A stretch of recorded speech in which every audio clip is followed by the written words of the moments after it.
fine. So the benefit of growth hormone is, I think I posted it on my website, a lecture that I do every year. We're on 2024, so it's growth hormone update. I've been heavily focused into growth hormone, which led to the development of the products that you talked about called Secretropin and Dinotropin. These are oral, 100% natural, no GMO, no junk components that stimulate your own production of growth hormone. Growth hormone is very dear in price, and therefore, back in 2001, when developed for another company, this product which was called Betatropin, and the owner of the company became a patient and handed it back to me, and that's when I did Secretropin, and it's a 100% natural growth hormone stimulating using 5 pathways.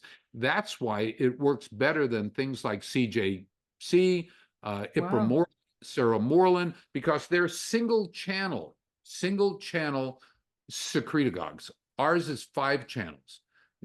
They found, it uses 5 channels.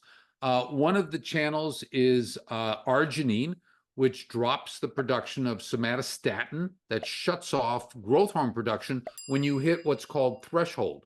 Each one of us has a threshold. If you are below that threshold, you keep on producing, releasing growth hormone. But if you hit the threshold, what happens is it shuts off your growth hormone production. That's what happens in people who use supplemental growth hormone injections. They've shut off their system. But we can actually move the threshold level up. So you can make more. Yeah, we can move it up by somatostatin, which is the key threshold manager.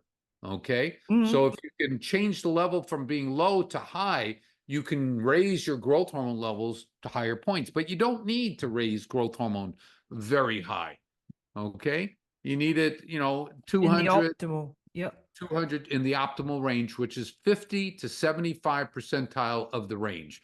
This is how we've improved all our patients. So it doesn't matter what the units of measurement are for Australia, where I'm working on a project with this topic, or New Zealand, or in Japan, or in Thailand, where I just came back from, or Dubai, or wherever. You just take the range and you get the 75th percentile of it. 50 to 75th percentile, and that's where we put people into. The fallacy is that I see day in, day out, is that you have a range of a hormone that's between 10 and 90.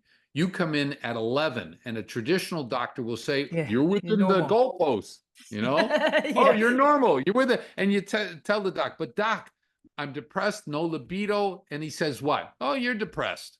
Have an SSRI. Take the antidepressant, whatever it is, they give them. But it's really what we found in the 30 years I've been doing this is that you take it to the median. And the median is you take the lower, the 10 and the 90, it's 100, divide by 2, you want to get to 50. Or if it's 2 and 8, you want to get to the 5. So anybody listening to this can look at their own lab results if the doctor gives them a copy of their lab results and look at the lowest of the range for the specific hormone and the highest of the range, add them together, divide by 2. Are you above that or below it? If you're below it, you're not doing well. And and the same with thyroid. I mean, we could talk about thyroid as well, because it's you're a little bit over or you're a little bit under, you're fine, it's a continuum. Same with blood sugars, it's not like you're diabetic at this point and not diabetic at that point, 1 point lower, we can see the trend line coming here, like you're pre-diabetic or you've got some dysregulation, your insulin levels going up. So if people want to look at their growth hormone, they should be looking at growth hormone, IGF-1 or IGF-1, and then binding protein 3. Would that be a good panel? That would be a good panel, but you have to understand that if you get a blood test in the morning, that expect your growth hormone level to be in low. the low range, which is normal.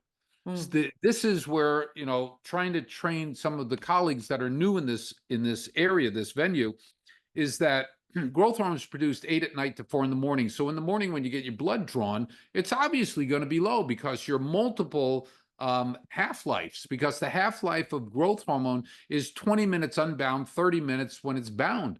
and there's a carrier specifically for growth hormone. And therefore, don't chase the growth hormone. So people say to me, my patients say, so I tell them this, if you know it's going to be low in the morning, why do the test at all? I said, aha. The reason is to find 5 things. What those 5 things are: pituitary adenoma tumor, trauma to the hypothalamus that causes uncontrolled elevation in a growth hormone level, someone who's using growth hormone and not telling you that, high level of estradiol, and certain medication. Certain medication like Wellbutrin, a very popular antidepressant, which has a dopaminergic effect to it. People who are, if you ever see the blood work on someone who is with Parkinson's disease and they're on L-Dopa, levodopa, or whatever, you'll see an elevation, or a amantadine hydrochloride will cause them to produce higher amount of growth hormone. And what you'll do is you say, oh, they've got a tumor. No, you look at their medication they're on. You don't need to do an MRI to see if they have a pituitary adenoma. Yeah, you can do it. It's probably thorough, but understanding that you're putting them on a drug, a medication that is for A, that will influence B, C, and D. Yeah. Okay. And the problem with elevation of growth hormone over a long time with medication is that growth hormone will accelerate the conversion of T4 to T3 and make an uneducated eye think they have low thyroid because TSH goes up, but they have normal levels of T3. Yeah, so yeah, and then that's the next thing, and they don't test the whole panel and look at what the free T3 Right. and the reverse Correct. T3 and the T4. Yeah, I know from maybe 10 years ago, one of your mentors called me because she was under attack by the medical board because she was doing TSH, free T4, free T3, and reverse T3. Yeah, a good thorough workup. It's a thorough workup. They only want you to do TSH. So if TSH is elevated, it means you're hypothyroid. If TSH is low, it means you've got too much hormone. If TSH is normal, it means you're normal. No, has nothing to do with any of that. It's a good guessing game at that point because you can have disruption of the system. And we see, we have, reverse T3 that's being produced and your TSH level is elevated. So selenium blocks the production of reverse T3. Also, the pattern will tell you if they have Hashimoto's thyroiditis or Graves' disease, if their reverse T3 is elevated and vitamin D is low. A lot of docs, don't believe here in the United States. I just got a patient call me. He says he went to his private endocrinologist who does not believe in reverse T3. No, it's in the literature. None that I've talked to know anything about it, and just think it's a complete waste of time. But that's a really good, like one of the guys that I learned off, Dr. Bill Clearfield. He talks about that you can look at the T3 and know that you've got or reverse T3 and know that you've got a cortisol problem too, because they're very closely correct. You're talking about Bill Clearfield. In Reno, Nevada, one of my proud students who's I handed over a portion of my practice because he's doing so great. He's wonderful. Yeah, I had him on a couple of weeks ago, and I'm actually speaking on his osteopathic medicine association next week. So he's awesome. I think I posted, or might have posted, the interview I did with them, or the presentation I did with them, that includes a lot of this information that I'm sharing with you here. Wow. Because this has been, everything that I've been sharing with you today is find on my website, because it's key information to hopefully bring to a doctor, people who are listening who want to get higher quality of health. You got to educate the doctors out there. Exactly. And that's what this show's about. I've got quite a few doctors who listen now, and we're starting a group up down here in New Zealand that are hopefully bringing some of this in a safe environment that we can talk on openly and clearly. We're not going to be like, because what I see in the hospitals and in the systems is that if a doctor puts their head above the pulpit, they just get it shot off. And so that stifles any initiative to go and actually learn anything, right? It's just like, I'm just following the protocols, I'm going to get killed here, like that's basically the way it is. And anybody who's thorough, who thinks outside the box, who connects the dots, who's doing the outside education, is in the firing line, basically. I mean, I can say it how it is because I'm not a doctor, so I can't lose my license. I haven't got one. for those healthcare providers who are listening, the Millennium here in the States, we have a program to help foster by financial benefits to the docs to get trained. We have a complete training program. It's 16 hours of lectures. There's an exam. You take the exam, you get certified. You get access to our software. My background was in computer electronics. My father died of cancer. That's what led me to medicine. But I kept my finger in the computer world and spent 10 years writing a software package that interprets the laboratory testing we do, because it's 28 to the 28th power, which is a lot of data. I mean, with the stuff, I've been on treatment for our protocol for about 30 years. So, I'll be 72 in January, and the capacity of what I'm able to do is boggling to other people. But it's if you keep the hard drive clean and structured and not random, you can start packing a lot of stuff. I want to go and get ECG, what is it called? Electroshock therapy to clean out some of the cobwebs in my brain so I can fill it up with more stuff. But, the stuff that I do, it, crystal clear, allows me to read 5 to 10 articles a day. When I do the new project, which is Peptides for Health. Yeah, I'm loving that. 5 days, maybe 3 to 5 days on each singular hormone or peptide.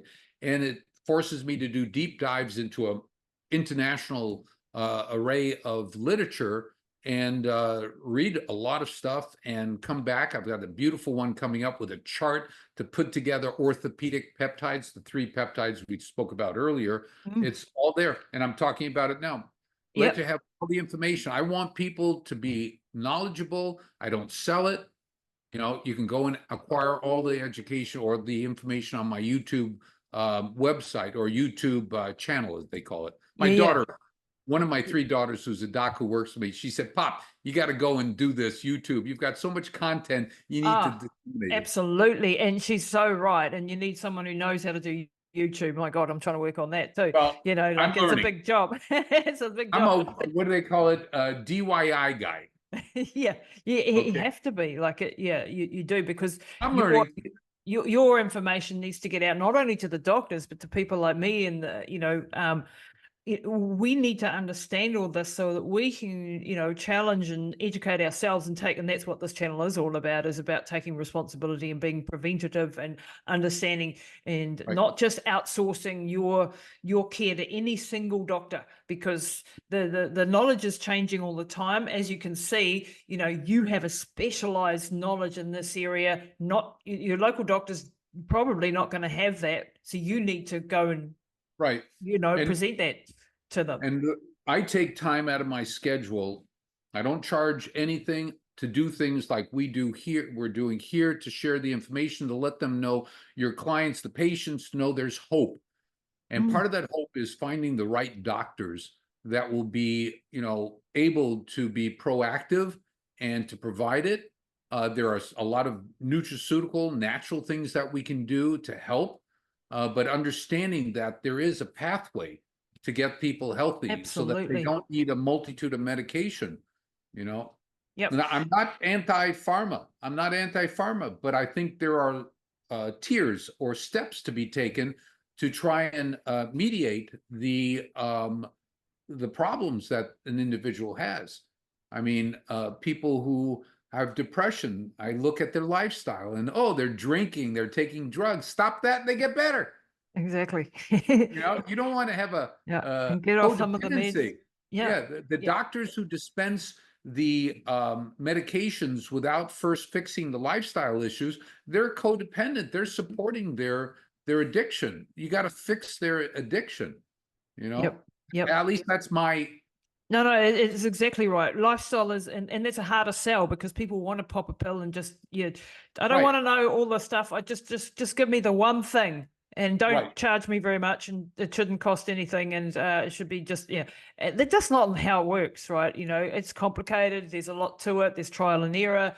there's lifestyle, there's nutrition, there's genetics, there's all these things that we have to understand. And, you have to engage with this sort of content in order to have a good life and not die a horrible death, basically, or at least delay the whole, delay it all, like, so we get an extra 20, 30 years out of our bodies, which is what we, really want.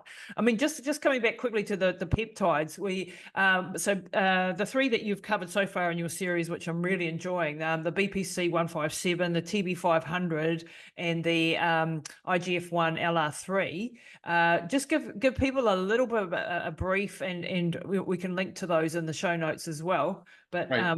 you're using these two, and now in your brain injuries and your your people. Right. Well, there are groupings of peptides, and what peptides are chains of amino acids. Everybody might know that we build our proteins that make muscle, that make skin, that make enzymes, are based upon amino acids that are linked together in a certain pattern that lead to hemoglobin, that lead to actinomycin, muscle, and so forth. Well, what we found is certain pieces of these long chain proteins, polypeptides, certain of these have influence on regeneration in our body. So the ones that you just said were the BPC 157, the IGF-1 LR3, and the TB thymosin 4 beta or 500. They have unique qualities for helping with muscle regeneration, with tendons and ligaments. And that's the core of what they're for. But there's literature coming out, which I'm reading and now regurgitating to the population that follow me, is improvement in brain, help with the inflammation. And it's all about dropping inflammation. Mm-hmm. So not only in regenerating muscle, but dropping the inflammation that stops the body's ability to regenerate. When you have a fire, a raging fire that's burned down your house and the fire is still going, how can you rebuild the house unless you put the fire out, right? So what happens is you need to have the ability to put out the inflammation, which is the analogy to the fire, and then rebuild. So we have people who have had rupture of tendons. I've got two guys who had ruptures of their Achilles tendon. They went and had the surgery to suture it back together, but they had chronic problems with it. We put them onto peptides, and they were on it for 3 to 6 months and functioning normally. One's a boxer. And it's really hard. Achilles are just notorious. Yeah, it's a tough one. Yeah. Biceps tendonitis, rupture of the long head of the biceps, or have chronic biceps tendonitis, bursitis, and so forth by using rotator cuff, labrum of the hip, chronic pain, lower back pain, So the peptides help with regeneration. Now, there's another classification that looks at the brain. And the key factor is a protein in the brain called brain-derived neurotrophic factor, hormone, protein, whatever you want to call it. It's responsible for regenerating neurons, for helping to regenerate and to new generation neurons. And then the pregnenolone becoming allopregnenolone helps with communication called synapsis, synaptogenesis, so the neurons communicate better. Also, it too helps with neuron regeneration. So what we're finding are a whole bunch of products that individually help to regenerate neurons, but what I'm into is synergy. What units can we pull together? What components can we pull together to maximize it? So we have a tripeptide for orthopedics, which is doing phenomenally well, which is the 3 that I just stated. And now we're finding that this CMAX, N-acetyl CMAX, which is the primary product I use. There's CMAX, cerebrolysin, there's ARA 290, there's a whole bunch of other ones, Synax, other ones. What I'm looking at, C-Lang, other ones that you can put together. And I like the IGF-1 also is incredible in the brain, drops the inflammation. So you need to be aggressive at dropping inflammation and then stimulating regeneration. So as I said, in my general population, we look at the inflammatory markers, and we also look at the loss of hormones due to the inflammation, and we attack them simultaneously. So the same thing in looking at the brain, just for improvement in brain for Alzheimer's, Parkinson's, ALS, multiple sclerosis. So there's the video of one of our MS patients, number 6, who is talking, who voluntarily made a video and sent it to me, which I incorporated into a longer video that has the support for what he was saying in the scientific literature. So, you know, that's why I always Crazy. get attacked. Where in the literature does it say that that occurs? I said, well, you would do your reading in the research literature instead of in the mainstream medical that just wants you to get this drug or that drug. You might learn something, you Yeah. know? If you actually read the Take the literature. take the blinders off. Amen. Okay. As I said, there are still a lot of pharmaceutical products out there that are mandatory to for quality of life, but you need to do stepwise to go into them. Yep. Okay. Yep. Yep. Yep. So that's peptides, and I mean, you've been on the Joe Rogan show 4 or 5 times, I believe, and you've been involved with the 5 times. That's amazing, right there. I mean, you Oh, don't get on Joe Rogan he's for nothing. yeah, he's something else. Yeah. Yeah, he's Anyway. definitely something else. But that's amazing, you know, and that's had massive influence on people's lives, because that is, you know, heard by a lot of people, and this is why Right. it's key to have that ability to do that. You've been involved with the movie Quiet Explosions, which I can link to. That's really worth people, and that's Andrew Right. Marr, who you've worked with, and Right. basically turned his life around. And he was a Green Beret who had all sorts of problems after, you know, combat and Blast so on, trauma. Yeah. blast He was trauma. 13 medications, full-blown alcoholic and suicidal, less than, I say 90 days, but it's less than that. He was off all his medication, and he ends up going back to school, getting an MBA, writing a book with his brother that gets made into the movie, and co-founding with his brother Adam, the Warrior Angel Foundation. And I worked very close. In fact, I was invited to, Andrew and I were both invited to the Pentagon to meet with one of my highest ranking active military, who attributes what he went through in our program to his being where he's at. And so we had a chance to meet some of the military medical people. Hopefully they'll help. I don't think so, but you know, There's other wish upon a things at play. star, because it's an uphill battle, you Yeah, know, yeah, it's an uphill battle. bureaucracy and all that Yeah, the sort of stuff. bureaucracy of it, which I respect, they can do it, but my concern is that these people, 44 a day, are committing suicide. So what Yeah. Andrew and I have set up with the Millennium Warrior Angel Foundation is, I'm self-funding. He's a 501c, which is a charitable organization, tax exempt. I'm not, and I donate money to him so that we can bring people into the program. So we pay 60% of our veterans coming into the program. I wish it was 100%, but the only way that'll happen is if we expand our network, have people, you know, utilizing our services. The computer software helps to generate funds for us. The growth hormone secretagogues and some of the products that we've developed helps to fund us for the work that we do. We've got a bill in front of the Texas Congress, HB 4185, to get funding to do a pilot program for 250 Texas veterans is really what it's looking at. You know, I'm just about ready to send out a please help support our program, because I developed a new product, which is a mushroom product. It's not a psychedelic mushroom.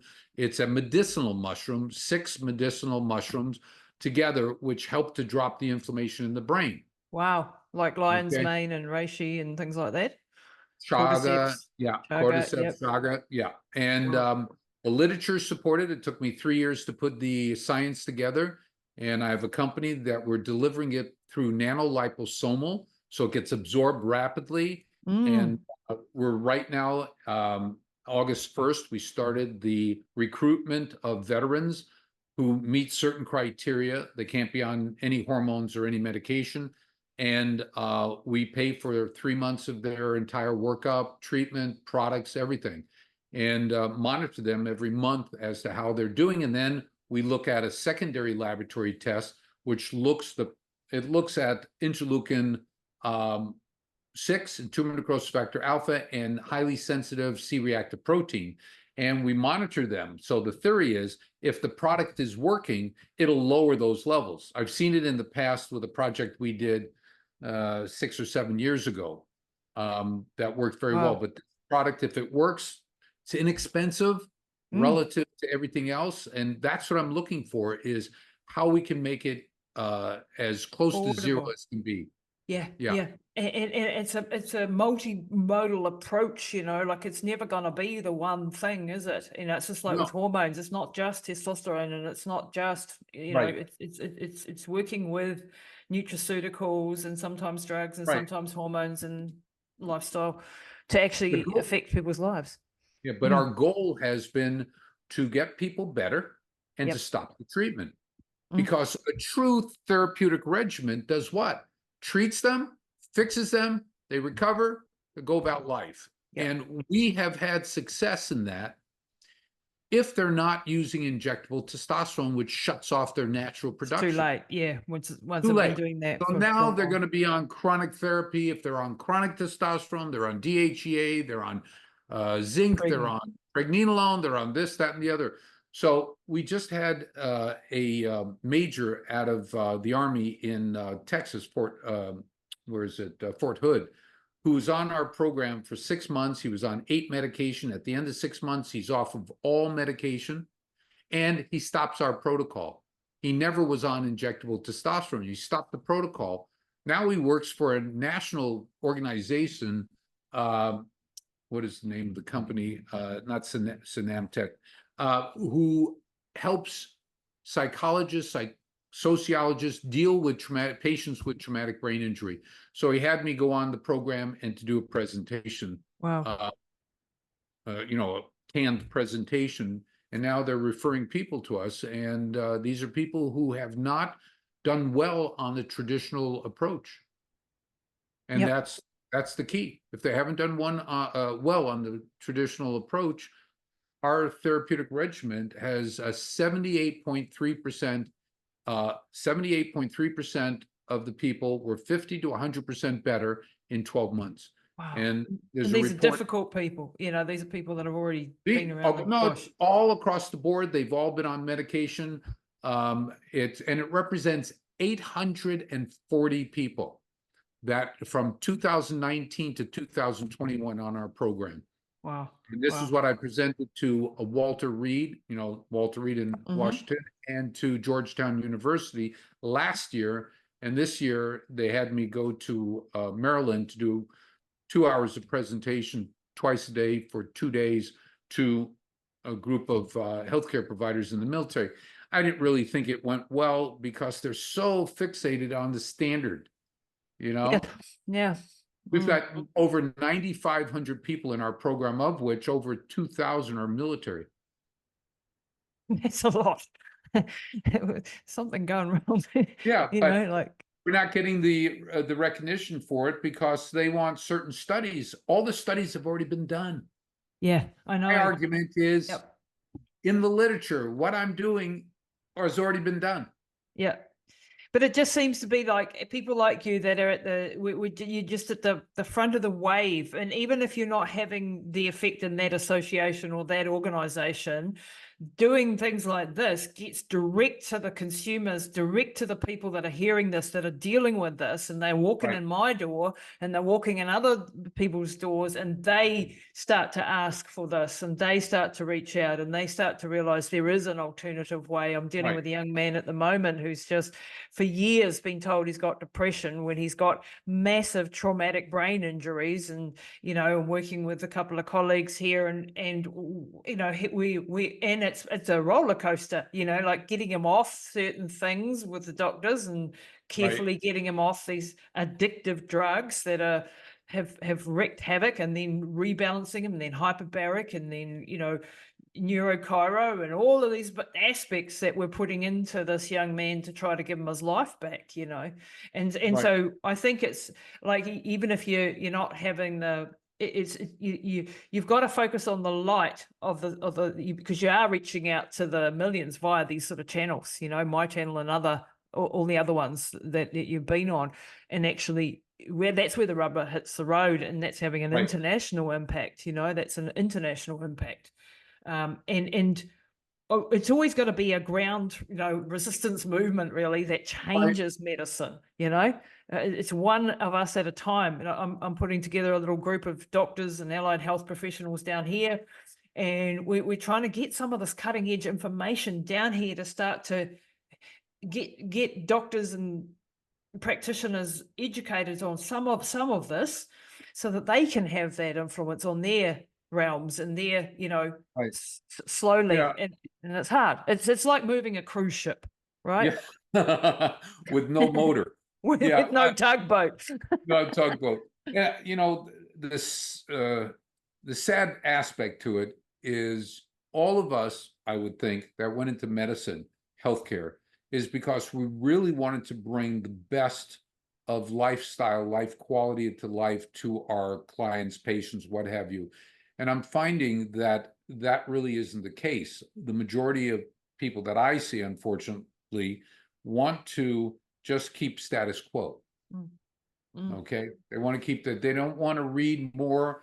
You know, a lot of times I get people saying, there's nothing to support that.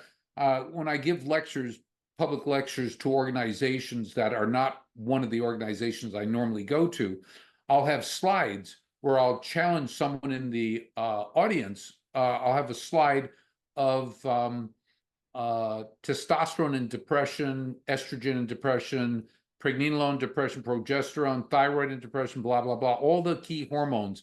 And I'll have the numbers hidden. And I'll go and say, okay, you, sir, in the front, how many articles do you think have been published on testosterone and depression from 2012 to today? They say 50. And I click the thing, and it's 853,000 articles. And I say, how about growth hormone and depression? And they say, one or two. I click it, it's 1.3 million articles. Wow. And I go on one after another. And what it tells me that these people haven't a clue. Okay? They're not reading the literature. And who can be across that much, right? It's exponential now. Yeah, so my job has been to get a lot of information, coalesce it down into readable things like the article on neuroinflammation, the road to neuropsychiatric illnesses, is part of that earlier dialogue that you and I had about peroxynitrite and why it occurs, and then how to reverse it. Okay. So I use melatonin. I use melatonin not to help me sleep. I don't need anything to help me sleep. But melatonin is one of the components of this peroxynitrite mixture that helps to suppress the production of it. Wow, that's awesome to know. I mean, I'm on melatonin, and Mum's on melatonin, but I didn't do it for that reason. That's another reason to take it for sleep. But melatonin, free radical scavenger, major. Wow. Yeah, I knew it was an antioxidant, but the peroxynitrite I didn't know. And anti-cancer, of course, as well. Yeah, just email me. I'll send you some articles. It turns out that in this project I did in Washington with Walter Reed, or Bethesda, Maryland, wherever it sits, was based upon neurogenic pain. Neurogenic pain. You have someone who taps your hand and you go, wow, that hurts. It doesn't. It's minor, but it's the way the brain interprets it. That's neuropathic pain. And it turns out, you want to guess what free radical is responsible for that? Peroxynitrite? Peroxynitrite. Also, insomnia. Peroxynitrite. Wow. Okay. Mood swings. Peroxynitrite. Irritability. Peroxynitrite. Wow. Okay. Because I do that with Mum. Like if I touch her feet or something, she goes through the roof, and you're just like touching her, and you're like, what the hell? Yeah. You know?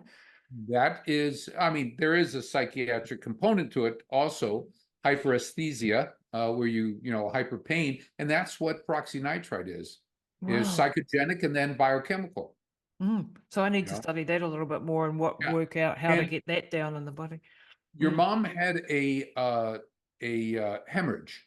Yeah, it says aneurysm and stroke. Aneurysm? Yep. Yeah, hemorrhage. Yep. Hemorrhage. Yep. So did they go and have to tie it off, or Yeah, what did they coiling did? operation. So They did. coiling Oh, so and through the yep, femoral, yes, through the they did the femoral artery. coiling. Yeah, Okay. yep, But what happened is it left the blood in the in the brain. brain. Yep, Okay. yep. And so what happens Huge is, inflammation. yeah, so what happens is the Fenton reaction. So Fenton, Fenton. Mm-hmm. So what happens is the hemoglobin has a metal iron in it, a metal ion in it, iron, Mm-hmm. ferric. And so what that does is when it breaks out of the hemoglobin molecule over years of decaying of the red cells decay very rapidly because the immune system is hyperactive, is Yeah, part your of the glia issue. cells are all. They're Yep. all activated. Neurons, glial cells, everything is happening, and you're losing and elevation in cortisol. So what's happening is this Fenton reaction is causing her to chronically produce inflammation. So you need to counter that. Mm. So theoretically, if she had a craniotomy, they would have flushed out the brain to remove as much of the blood that had accumulated in there. Is that the stent? I mean, they put a stent in to take the blood off. Oh, they did put a stent in. They put did a ICP. temporary one, yeah. But they Okay, good. Now she's got normotensive hydrocephalus, you know, because she's got a lot of fluid in the brain, and that's the only thing I haven't been able to fix really, because that affects her balance in her vestibular system. Right. That is the what is it called? The glymphatic system. Mm. The glymphatic system was just discovered in what, 2017. Yeah, and she had The this in glymphatic 2016. Yeah, 2017 is a glymphatic system, which is the lymphatic system of the brain that removes all the junk, and the astrocytes play an important role in it. So if you have chronically activated astrocytes, not only do you lose the blood-brain barrier, which that's one of their responsibilities with the tight junction wrapping around all that, what happens is you've got the glymphatic system, which causes fluid not to be removed, and you end up with everything you've said, with hydrocephalus and compression of the third ventricle. So you see it on the MRI or the CT scan. You see compression or lateralization of the midline gets pushed to the opposite side. That's exactly what we've got going on, and I don't know what to do to fix that. You know, like go read high dose omega-3s. The book is called When Brains Collide. Okay. When Brains Collide by Colonel Michael Lewis. I just had dinner with him on Thursday last week in Washington. We traveled together lecturing. His book, while he was in the military, was on the importance of omega-3s, fish oil, on anti-inflammation. And in the book, it has a high level of fish oil and how to use it. He uses Nordic naturals. nature. Yeah, Nordic natural. Yeah, he writes a lot about Nordic. He feels that is the cleanest fish oil that's available. Have you have you come across Fatty 15? Dr. Stephanie Venn Watson and their work with the Fatty 15. It's a C15 fat molecule that's meant to be it's not oxidizable, and it's more sturdy, and they've come out with a anti-fragility cellular anti-fragility syndrome or something to that effect. I can send you the cellular fragility. Cellular fragility. Not a person's syndrome. Fragility.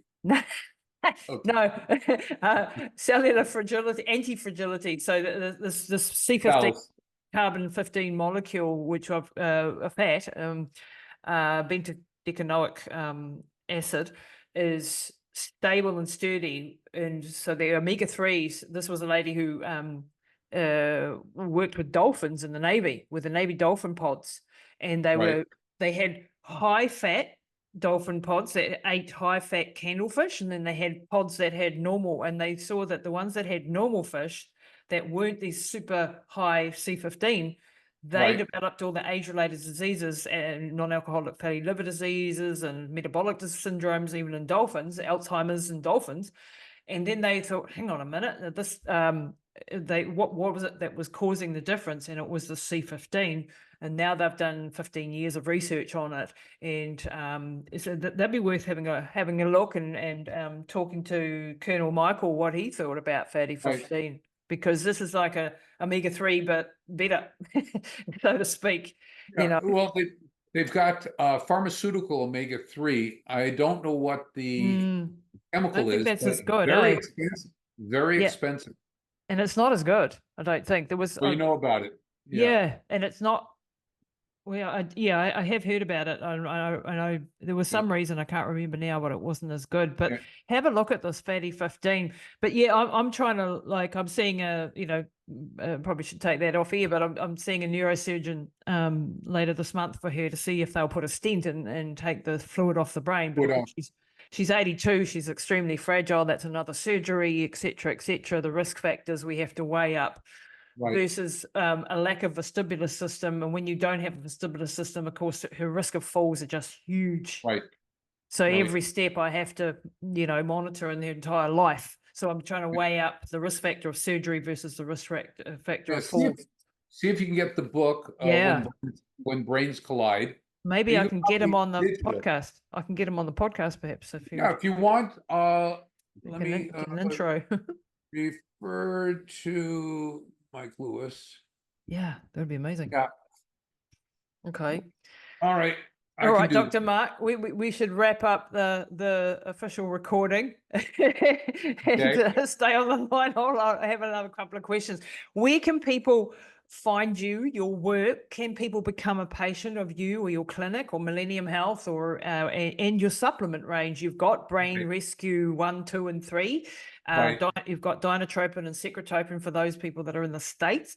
Tell us all that good stuff. Well, international, because of certain of the laws and so forth, we can't send stuff until hopefully we can get Jones back involved and see how we can get it, because they're all approved here. We're in the process of getting them approved in Southeast Asia, in Malaysia, Indonesia, Philippines, Thailand, Cambodia, and so forth. Wow, amazing. And we have someone in Australia that's trying to get it through the TGA, which, is a tough proposition. Good luck with that. Yeah. But it's 100% natural products. There's nothing that they don't already have there. Okay? No, so we could probably get them down to New Zealand, at least the Brain Rescue range, because I import stuff from all over the world, and those things that are in your supplements are not on the banned list of any sort. So apart from Dinotropin and Secretropin, perhaps, I don't know, but if you check it out, check it out. Become the distributor for it there. So internationally, I can talk about Elizabeth Harris, who's a doc who in 2015 my good friend, flew to the States and was trained by us. She tried to utilize the overnight shipment to get the blood to our lab. I don't own the lab, don't get paid by the lab, in Florida, which is Access Lab. They're the lab that I basically have our proprietary lab testing done. And then once you get the labs tested, you process it through our AI software application, which is now being trained in Australia. Gentleman there is taking up the bull by the horns to get trained. It's simple. I've got 3 daughters. The one that's non-doctor is the one who's using it for me. And I handed it to her for a purpose, is to see how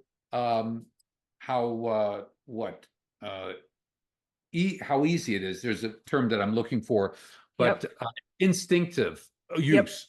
So it's very easy because it just makes sense, and so it's being used, and you put the patient's information, what medication they're on, surgeries, symptoms, and then the laboratory results, and it interrelates everything and comes out with 12 pages of diagnoses and recommendation for treatment, predictive treatment.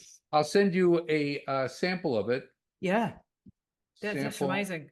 So and it's that's an called AI. MOA. So, for people in New Zealand or outside the United States to come in, it's really difficult. That's why I like training the doctors that are there, so they can go and order the labs and send it. Yeah, it's a little costly, but you only need to do it once to see the foundation. And then once you have that, then you can possibly do it in New Zealand. We have reverse T3, we have the pregnenolone. I found in Australia, they don't have DHT, dihydrotestosterone, the active metabolite of testosterone, and they don't have readily available pregnenolone. Two key components for the, So we finally got a path lab that has pregnenolone, but they don't have DHT. The importance of DHT, it tells us about conversion pathways of testosterone. Yeah. Would the Dutch panel help? Like the Dutch drug? I know the Dutch panel. No. It doesn't help with this. No. No, it took me 14 years to put together this 28-point biomarker panel, which now I'm just writing up about a 20-page dissertation on why each one of the lab tests, 28 of them, okay? Yeah. Because people are saying, why do I have to do that? Well, if you understood the way that the different brain neurosteroids interact with each other, also, how do you get the level of prolactin? How do you get prolactin levels? Or, excuse me, dopamine levels. How do you get brain dopamine levels? No idea. Can you? You can't. No. You can't. But dopamine influences another hormone, prolactin. So if dopamine is elevated, prolactin is low. If dopamine is low, prolactin is high. So it's called a surrogate marker. So what does that help us with? Well, if prolactin is elevated, it shuts off luteinizing hormone. If prolactin is elevated, it elevates TSH and makes you think they have hypothyroidism. Wow. Because centrally, prolactin and thyroid releasing hormone, TRH, interact. So if thyroid releasing hormone is elevated, it causes prolactin to be elevated, which shuts off testosterone production. So you want to know the mechanism. You just don't want to, assume anything. Like what's being assumed is in 2018, an article came out and some subsequent articles came out showing that if you use ibuprofen, the common Motrin, that it will shut down a woman's ability to make hormones and a male's ability to make hormones. Why? Turns out that ibuprofen is a suppressor of translation. So the signal to make testosterone is shut off. You cannot signal and make testosterone. It's repressed, suppressed. So it's how you fix it. And that's what we've spent the last 3 years doing, is fixing it. So you have people come in with what looks like primary hypogonadism, whether male or female. And it's not.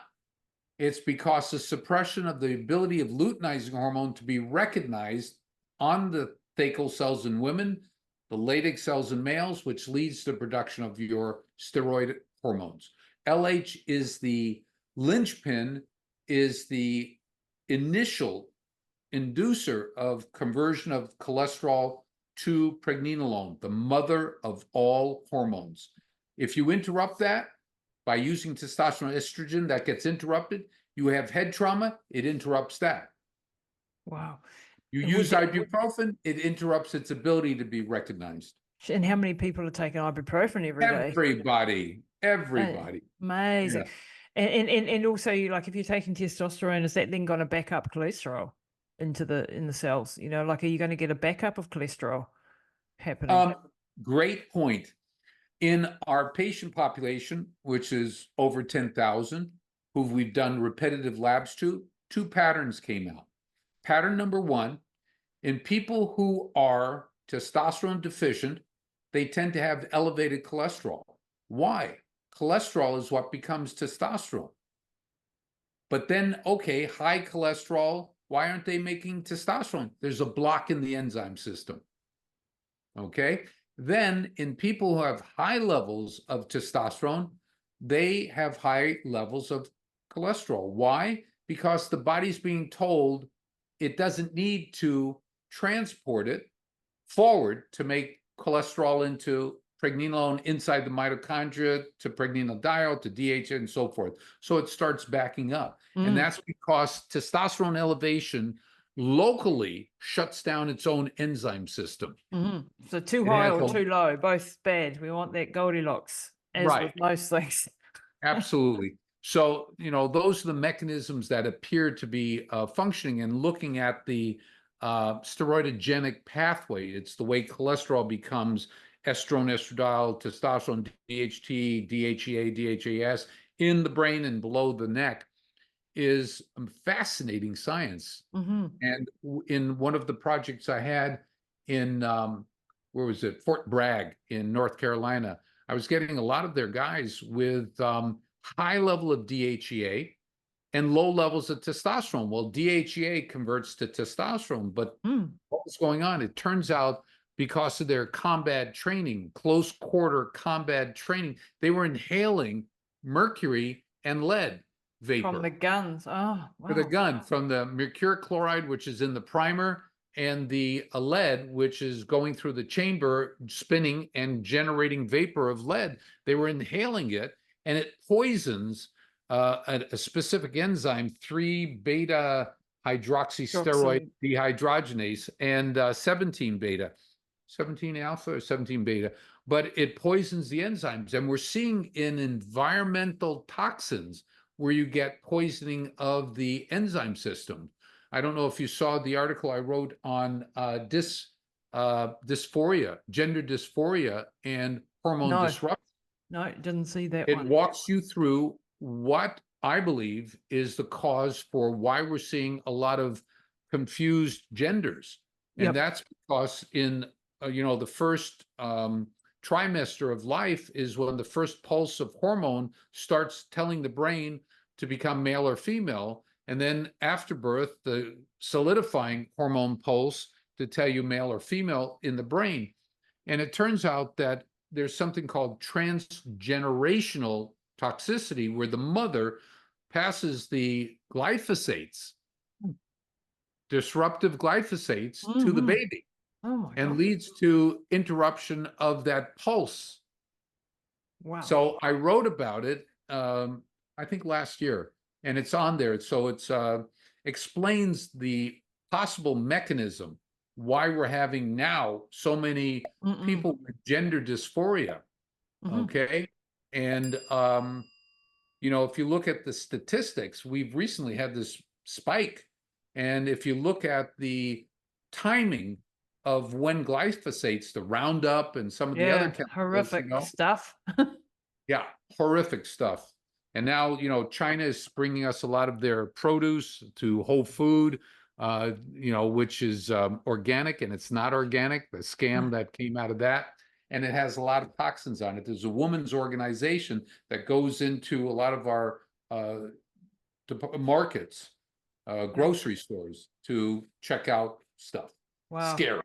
I mean, we've got glyphosate down here too. It's everywhere. It's just people just don't understand what it does to us, let alone, you've got such a great relationship with China. Yeah. And Bill Gates. No comment. But no comment necessary. Yeah, exactly. No, we've got to clean up our environment, because it's just really we're being attacked on all fronts from toxins. We're living in a soup of toxins. We know that, and we know that women's cord blood has got something like 500 chemicals before the baby's born. Apparently there's research out to say that that's what in America, at least, the studies that have been done, that's what's coming out in the cord blood. It's before the baby's even got onto the planet Earth with this craziness out here. They're getting toxic. Look, Dr. Mark, you've been amazing. So thank you so much. So my pleasure. TBI. So the websites are Millennium Health for the supplement. The primary is tbihelpnow.org. That's the educational one, which will bring you to some of the other places. Cool. Okay. Yep. I'll be having a new TBI site help there. Yep. And then my YouTube channel, which they can just look me up and they'll get there. I'll send you the link. Yeah, Okay. no, we definitely got to get you more stuff out on YouTube. It's just amazing. Dr. Mark, thank you so much for your time My today. pleasure. You're so generous. Thank you. Take care.